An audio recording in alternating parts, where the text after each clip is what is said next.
In the summer of 1858, the most powerful empire on earth was nearly chased out of its own capital by a smell. Not war, not plague, a smell. So, how do you kill a smell the size of a city?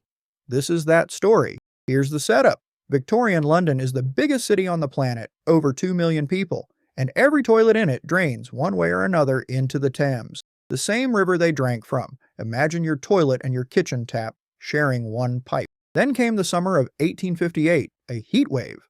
The river basically cooked. Parliament sits right on the water. The smell got so bad they soaked the curtains in chloride of lime, basically bleach, just so people could breathe. It didn't work. Politicians fled committee rooms with handkerchiefs over their faces. They seriously discussed moving the government out of London entirely. The newspapers gave it a name, the Great Stink, capital G, capital S. And behind the smell lurked something far worse. Cholera. It had hit London again and again, tens of thousands dead. The official science said smell and disease were the same thing. Bad air, miasma, carried death. If it stinks, it kills.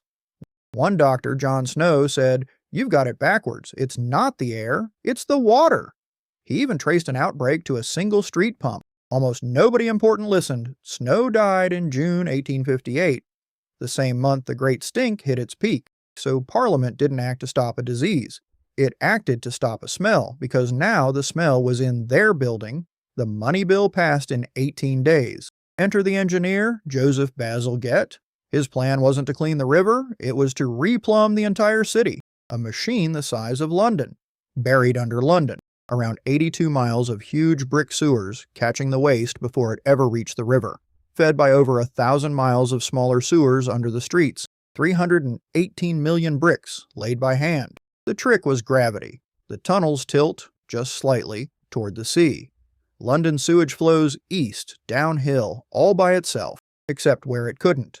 Low-lying districts needed their sewage lifted, so Bazalgette built pumping stations the size of cathedrals. Inside one of them, Crossness, 4 colossal beam engines, among the biggest of their kind ever built.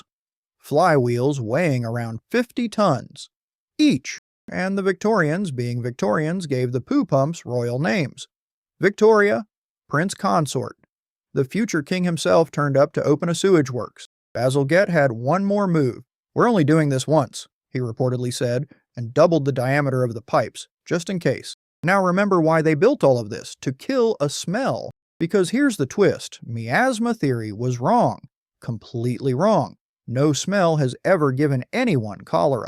But by carrying the sewage away from the river, they'd separated the poo from the drinking water. They'd cut cholera off at the source, by accident. The proof came in 1866. Cholera hit London one last time, almost entirely in the one corner of the East End not yet connected to the new sewers. After that, the cholera epidemics in London simply stopped. The machine built for the wrong reason had quietly won. And the embarrassing part? Decades of dying Londoners didn't move Parliament. One bad smell under its own nose did it in 18 days. The machine is still down there. Flush a toilet in London today and odds are it runs through Bazalgette's actual Victorian brickwork. The super sewer London finished in 2025 was built to help it, not replace it. So that's the lesson of the Great Stink.